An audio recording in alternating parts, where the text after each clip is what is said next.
बिहार की राजनीति और अपराध का रिश्ता सदियों पुराना है, लेकिन साल 2026 की तपती गर्मी कुछ अलग ही कहानी बयां कर रही है। बिहार की सड़कों पर अब सिर्फ गाड़ियां नहीं दौड़ रही, बल्कि अपराधियों के दिल में मौत का खौफ दौड़ रहा है। राज्य की फिजाओं में बारूद की गंध है और सत्ता के गलियारों में सन्नाटा। आज हम बात करेंगे उस बिहार की जहां हर महीने औसतन 3 एनकाउंटर हो रहे हैं, जहां पुलिस की बंदूकें अब सिर्फ चेतावनी नहीं देती बल्कि फैसला सुनाती है। इसे आप प्रशासन की शक्ति कहिए या ऑपरेशन लंगड़ा का खौफनाक मंजर, लेकिन हकीकत यही है कि 2026 की शुरुआती 4 महीनों ने अपराधियों की कमर तोड़कर रख दी है। नमस्कार, आप देख रहे हैं वाईबीएन बिहार झारखंड। मैं हूं आपके साथ मुदिता त्रिपाठी। बात करते हैं बिहार की उन सड़कों की जहां अपराधी पहले अपनी मूंछों पर ताव देकर चलते थे। 2026 का आंकड़ा बेहद चौंकाने वाला और डरावना है। बिहार पुलिस की एसटीएफ यानी स्पेशल टास्क फोर्स अब बार पार की लड़ाई की मूड में है। आंकड़े गवाही दे रहे हैं कि हर महीने 3 मुठभेड़ होना अब एक नया सामान्य सा बन गया है। साल की शुरुआत से अब तक 4 खूंखार अपराधी मिट्टी में मिला दिए गए हैं, लेकिन सबसे ज्यादा चर्चा हो रही है ऑपरेशन लंगड़ा की। 9 ऐसे अपराधी जिन्होंने पुलिस को चुनौती दी या भागने की कोशिश की। उन्हें पुलिस ने जान से तो नहीं मारा, लेकिन उनके पैरों में ऐसी गोली मारी कि अब वे पूरी जिंदगी अफसोस के साथ लंगड़ा कर चलेंगे। ये एक संदेश है कि कानून के लंबे हाथ अब अपराधियों को सिर्फ पकड़ते नहीं, बल्कि उन्हें चलने फिरने लायक भी नहीं छोड़ते।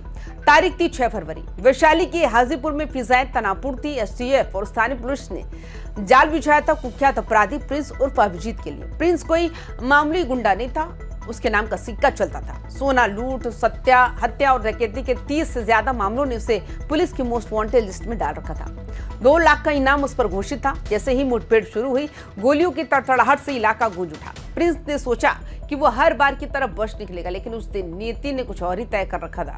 पुलिस की गोलियों ने उसका काम तमाम कर दिया और अपराध का एक अध्याय खत्म हो गया। लेकिन असली ड्रामा तो 17 मार्च को मोतिहारी के चौकिया में देखने को मिला। यहाँ मुकाबला था कुंदन ठाकुर और प्रियांश दुबे से। ये अपराधी इतने बेखौफ हो चुके थे कि एनकाउंटर से महज एक दिन पहले कुंदन ने खुद थानेदार को फोन करके धमकी दी थी। ये सीधी चुनौती थी राज्य की सत्ता को। पुलिस ने इस चुनौती को स्वीकार किया। एनकाउंटर हुआ, गोलियां चली और दोनों अपराधी ढेर हो गए। लेकिन इस जीत की कीमत बिहार पुलिस को बहुत भारी पड़ी।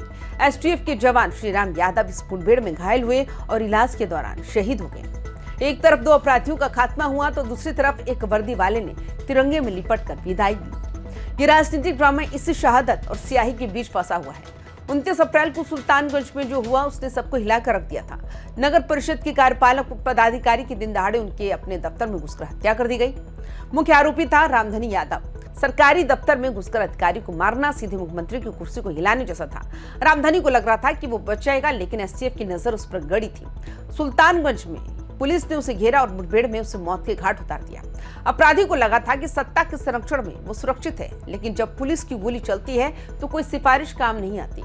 अब बात करते हैं उन लोगों की जो लंगड़ा कर दिए गए। सीवान की वो घटना याद कीजिए जहां पूर्व एमएलसी मनोज कुमार सिंह के भांजे की हत्या हुई थी। उसका मुख्य आरोपी छोटू कुमार यादव फरार था।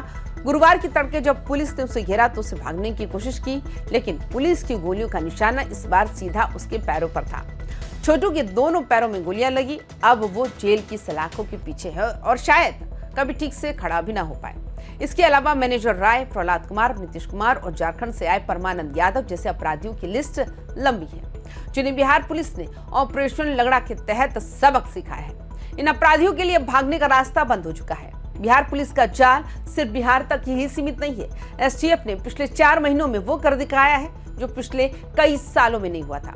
38 इनामी कुख्यात अपराधियों समेत कुल 730 बदमाशों को सलाखों के पीछे भेजा गया है। इसमें 3 लाख, 2 लाख और 1 लाख की इनामी भी शामिल है। सबसे बड़ी बात यह है कि बिहार में अपराध करके जो अपराधी दिल्ली, मुंबई या कोलकाता भाग गए थे, पुलिस उन्हें वहां से भी घसीट कर लाई है। 17 अपराधियों को दूसरे राज्यों से गिरफ्तार किया गया, जबकि 21 ऐसे अपराधी जो दूसरे राज्यों में गुनाह करके बिहार में छिपे थे, उन्हें भी पुलिस ने नहीं बख्शा। ये दिखाता है कि इंटेलिजेंस नेटवर्क अब कितना मजबूत हो चुका है। बिहार की इस राजनीतिक और आपराधिक बिसात पर अगली चाल किसकी होगी, ये तो वक्त ही बताएगा। लेकिन इतना साफ है, बिहार पुलिस की बंदूकें अब चुप नहीं रहने वाली। अपराधियों के पास अब सिर्फ 2 रास्ते बचे, या तो वे आत्मसमर्पण कर दे या फिर अपनी बाकी की जिंदगी किसी व्हील चेयर पर बैठकर अफसोस के साथ बिताए। बिहार के इस बदलते स्वरूप पर आपकी क्या राय है? क्या ये ऑपरेशन लंगड़ा सही है? क्या पुलिस को खुद न्याय करने का हक मिलना चाहिए? अपनी राय हमें जरूर बताएं। बिहार की हर बड़ी खबर और सत्ता की इस गलियारे की हर हलचल के लिए हमारे साथ बने रहें। अपना ख्याल रखें, सुरक्षित रहें। नमस्कार।